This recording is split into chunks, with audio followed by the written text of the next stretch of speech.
Alright.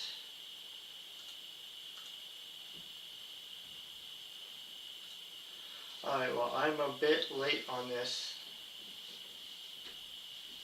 I've been really busy the last couple of weeks. I literally just got home now, so I'll be doing a Raw review for you right now, and then I'll come back and do an AEW review.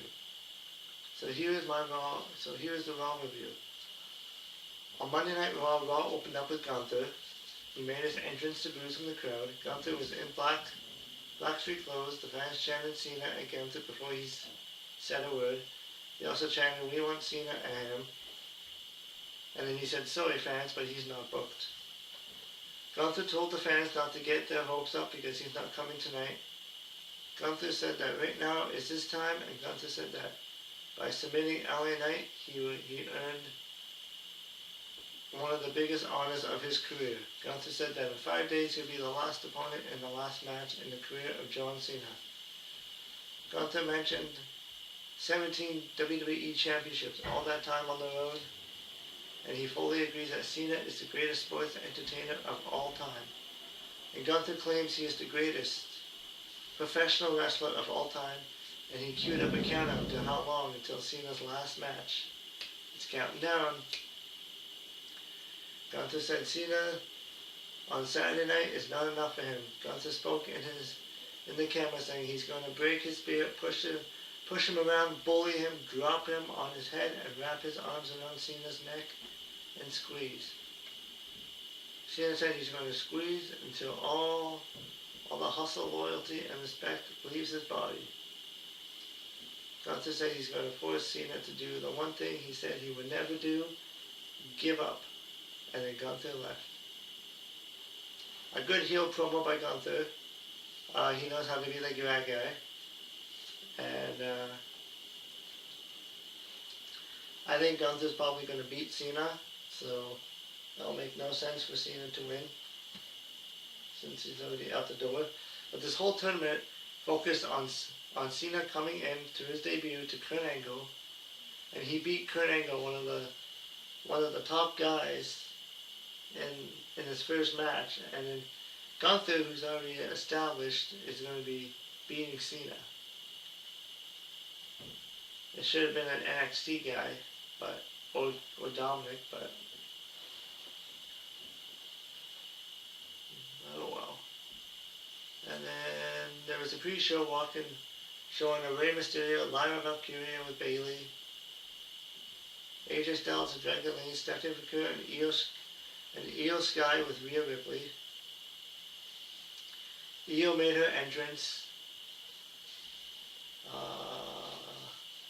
for singles action, and she was joined by Rhea Ripley.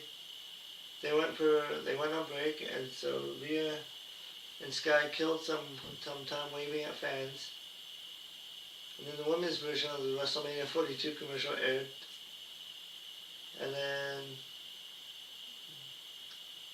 yeah, so it was Io Sky versus Kairi Sane with Asuka.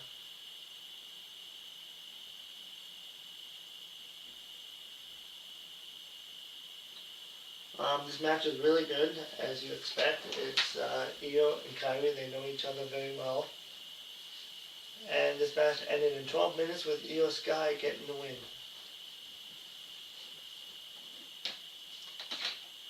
I'm sure this probably set up a tag team match at some point between Io Sky, Rhea Ripley versus Asuka and Kairi Sane, the Kabuki Warriors. And then the Visions, Braun Breaker, Bronson Reed, Logan Paul, and Bronson Reed and Paul Heyman were in the locker room. Paul mentioned Rey Mysterio smacking him in the face last week. Logan said something has to be done about this. Braun said, "Let's handle it." Braun asked to talk to Heyman. Logan told Heyman that the situation with Rey is getting handled, and Rey said Logan has backup, and Logan said they get in trouble. Logan is in the backup too.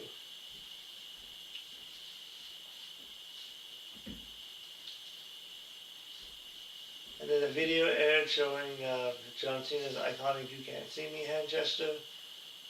While WWE Talking Heads spoke about it, they spoke about being part of pop culture. Cena explained that's a goofy thing that he did while he was hanging out with one of his brothers. The gesture was also what's called a pop culture sensation. And then Lyra Valkyria and Bayley were interviewed by Byron Saxon, who mentioned the women's tag team picture.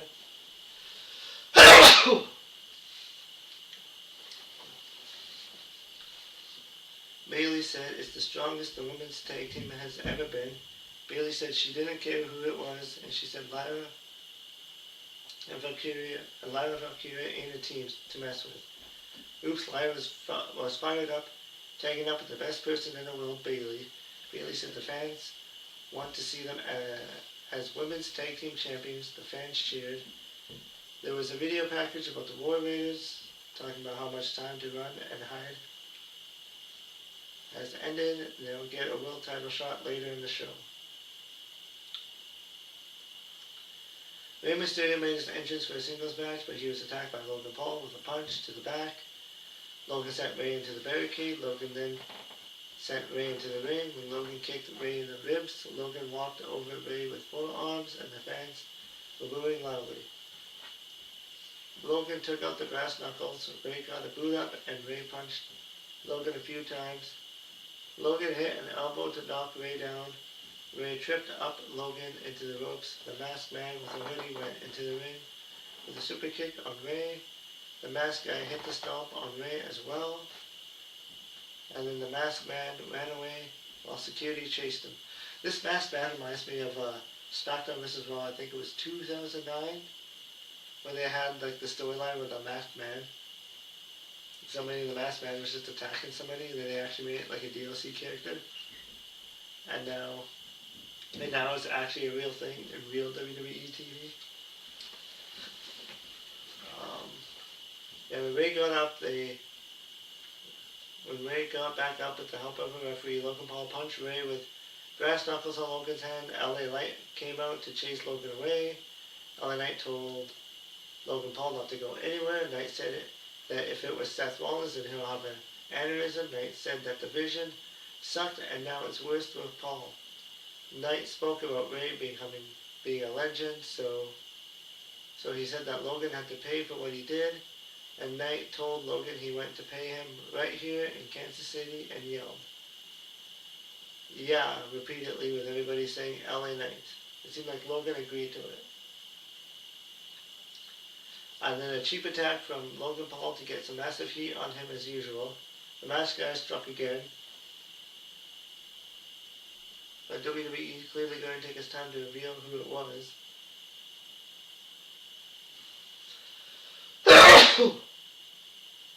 Oh. And then LA Knight helped Rey Mysterio to the backstage area. This was during the break for some fans.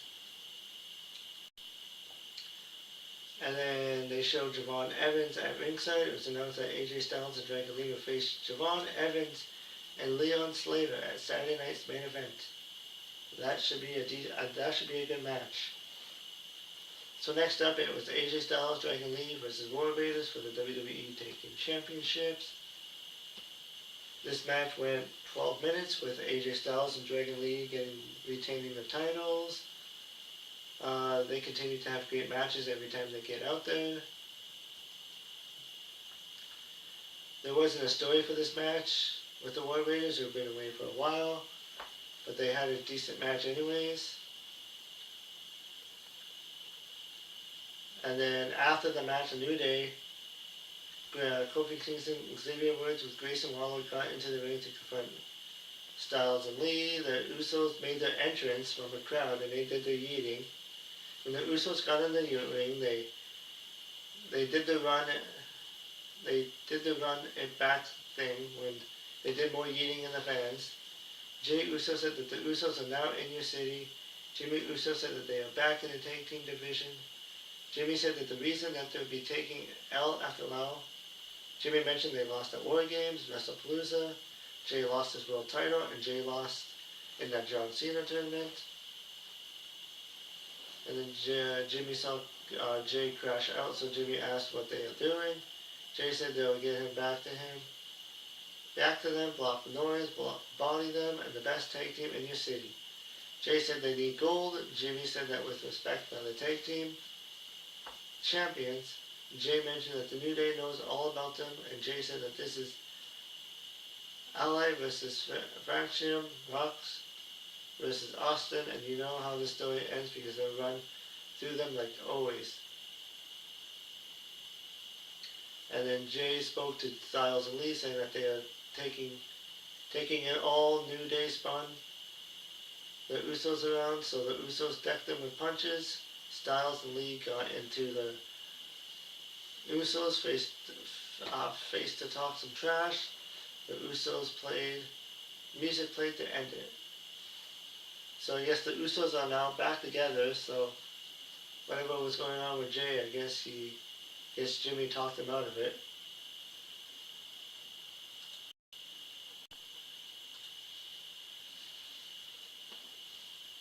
Fry, look what you did. She won't shut up. Fry, look what you did. She won't shut up.